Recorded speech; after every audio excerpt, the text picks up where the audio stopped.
Hello, hello. Welcome back. This is Mark with Muddy River Clay. And today we're going to make some mugs. I do hand building. So instead of throwing these on the wheel, I'm going to use forms. And I've got some really fun forms that I found online. These have different shapes and sizes. So this is a 3.7 inch, 3.4, a 3.1. And let's do it.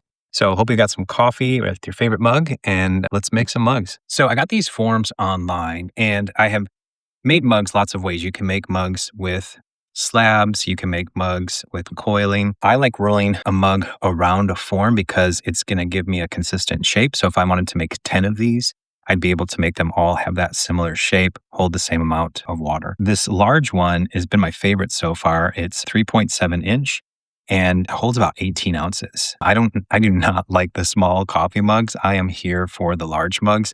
So that's what I'm going to be making today. Now, I've already rolled some slabs out because my slab roller's on the other side of my studio. So I've already done that. So I'm going to set that down. Now, if I take the piece and I just start rolling around it, it's going to run into some issues because I'm going to put a lot of pressure on it when I take it apart. So what I am going to do is grab a plastic bag. You could use hose or, something that's just going to be between it. But I find plastic bags work really well. And it's something that once it starts to dry, I can pull apart really easily. So I'm going to cut the excess off and set that aside and then get rid of some of this excess on the top. All right. So here's my mug.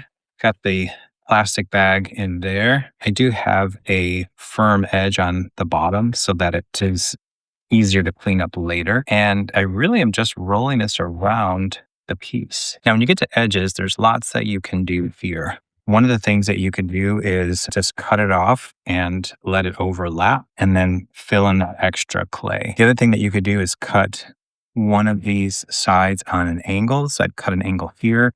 I'd cut the opposite angle here. And then when I overlap, there's very little excess. So you could do that. In this example, I'm going to just go ahead and squish the seams together here. And you can see what's great about hand building and about having a mold is we are already cooking with gas here. It's a phrase my mom used to say. So yeah, here we go. We've got our shape of our mug. I'm going to take a rib tool now and start cleaning that up. So if you're newer to ceramics, you can get rib tools. There's all kinds. They make these out of metal, out of rubber and silicone. There's all different kinds of rib tools. And this just starts to, I thought, let's get some going here. And I'll have these on my shop, muddyriverclay.com. I don't always have consistent work, but whatever I'm making is out there right now. And I hope you'll check it out. Also have an Etsy shop. So now I'm going to start shaping that together. The difference with, throwing this on a pottery wheel versus hand building is the pottery wheel, you're going to have this really beautiful round shape. Everything's going to be really nice to the touch right away. Here, you're going to spend time making that happen. So for example, if you look at the top, that is not an edge that you would want to put your mouth to. So I'm definitely going to have to clean that up. What I'm thinking about for these mugs is what I want to be on the side of them. There's a lot going on in the world right now. I think I might make some protest mugs and put those together. But for this video, I think I'm going to put some faces on here. That's what I tend to do the best. And when I first started making face mugs, I would put the face on one side and then put a handle. And then people would say, oh, that's a right-handed mug or that's a left-handed mug. And I had never even given it any thought. I'm a right-handed person. And so when I grab my mug, that's true. I grab it from the side. So what I've started doing is putting my faces on the end. And then that way I don't have to worry if it's right-handed or left-handed. The handle will be in the back. The face will be on the front. And it can be for right-handed or left-handed. Okay, so what I want to do now is go ahead and get a bottom. So I'm going to go ahead and get a piece that's large enough. And none of these are really large enough, so I'm going to roll them out just a little bit by hand. Those of you that are newer to ceramics, it's going to take time to set up your studio. It is okay to get hand rollers and tools that are not necessarily ones that you find in a full clay studio. So you got to start somewhere. All right, I do have a stamp that goes on the bottom of all my pieces, so that's Muddy River Clay. I'm going to turn that over and let's see if this is fitting. And it is. Now, when you put pieces together, you typically want to have a little bit of water. You can do what's called a slip and score. And what that means is you're taking a tool and you're kind of running around it, little cross hatches, and then adding just a little bit of water. And if you have slip, slurry, people call it different things, it's a little bit of mixed clay and water that kind of fills in these gaps and helps give you a stronger hold. So I'm going to start by pulling up some of the excess so it overlaps. What's pretty cool about these things that I found, and I found them on Amazon, is it's got a handle. And so now I can grip the handle and it gives me something to hold on besides the actual piece. So now I can really clean up that seam and get it looking nice. Also, I highly recommend having a roller with some kind of design on it. And you can get these from your local ceramic shop, get them online. But people do tend to turn their pieces over. I know I do. When I pick up a mug, the weight is good. I want to make sure the handle fits in my hand. I want to make sure that it's visually appealing, but I also take a look at the bottom. And I love it when there's something on there. I watched a video the other day from this gal and she spends so much time on the bottom of her mug, and her mugs are expensive, but worth it because there's just so much detail to see. All right. So I want to make sure we got a good seam there. I'm going to come back with my rib tool. I have this, I think it's called a banding wheel. You can get these. These have been so wonderful because as you can see, I can just quickly turn it around and it acts a lot like, real potter's wheel. All right. So now I'm going to lay it down and I'm going to make the face, and let me move my camera angle so you can see what this looks like. So to make a face on this piece, I would start with the nose. And it's funny, if I try and start with the eyes or something, it just gives it a whole different look. So it's not a bad thing to do, but I'll take a piece of clay, roll it up into a coil, and I'm going to decide where the nose is. And so if the nose is up really high, that's going to give me one look. The nose is more in the center of the face. That's going to be a more traditional.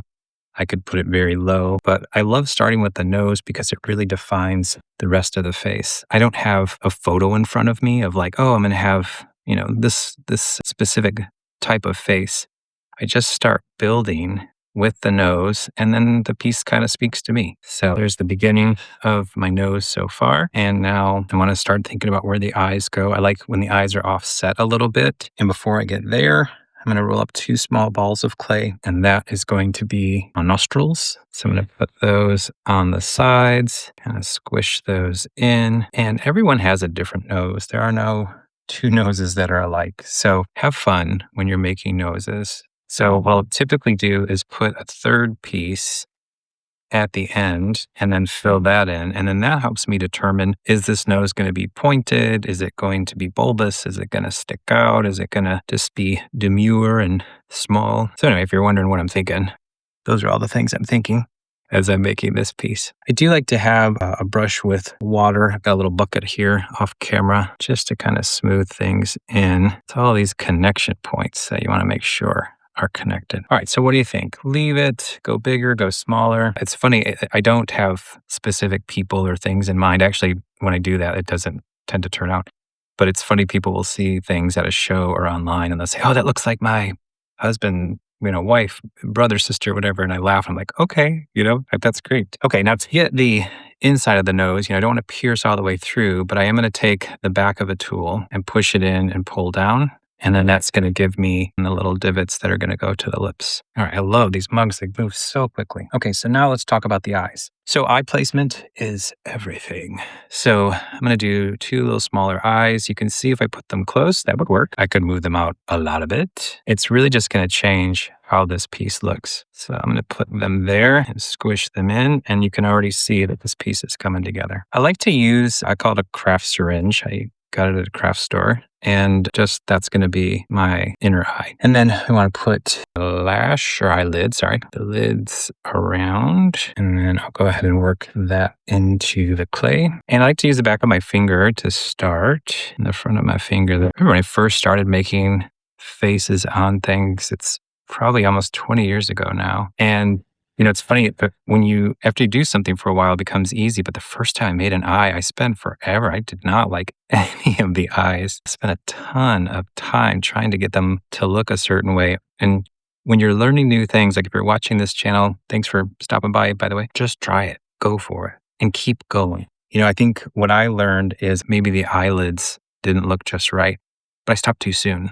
What happens is, you saw that just a second ago, it was a rolled ball of clay. And now it literally looks like an eye, but you just have to keep going. The other thing with clay and hand building is walk away and come back. So I did the nose and I'm walking away. And then I did the eyes and I'm walking away.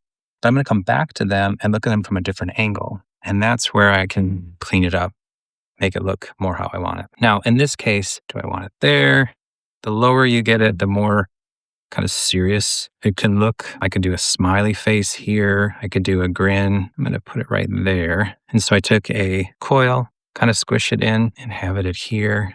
And then just think about a real face, right? So your lips would go to the nose. And so you're going to kind of follow that. Now, one little tip when you're making faces, and if you see my videos before, not a new tip, but when the lips are straight or down, it's pretty serious. If you just go up on the end, it's going to give a little bit more of a lighter, happier vibe. I don't know about you, but when I'm drinking my coffee in the morning, I could use a little pick-me-up. So now I'm going to take this tool, it has a rubber edge, and I'm going to accentuate the mouth and put some little divots there for the lip. And I'm going to do a smaller bottom lip. That's going to just come right there. And we are getting there. All right. So as I shared, I want you to look at this from different angles. So I still have some work to do. So always clean up with hand building. But what I'm going to do is show it to you at a different angle. So you've been seeing it at this angle. Let's look at it from this angle. So when you're looking at this piece, the eyes are off center a little bit. I like that. But if that wasn't what you wanted, this is the chance to fix them. You can completely take an eye off and put it back on. The nose is just about the same space in between. I like that.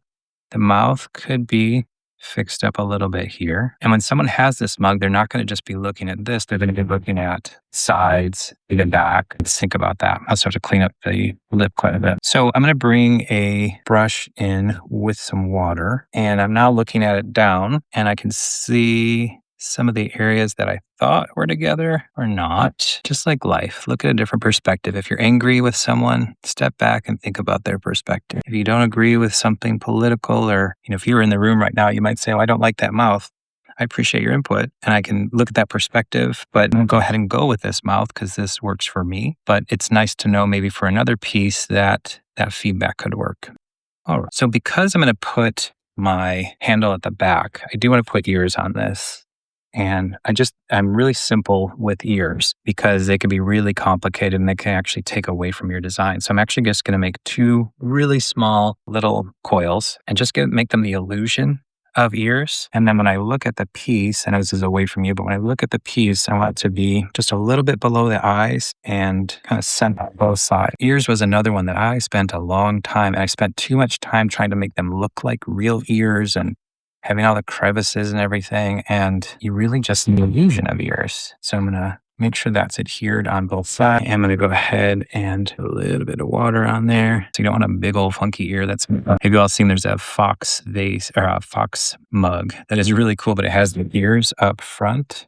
And then when you drink it, they poke you in the eyes. It's not meant to do that. It's just a design flaw. But when you're making something functional, you've got to think about that. How are people going to use this? Where are their lips going to go? What are they going to touch when they're holding on to it? All right.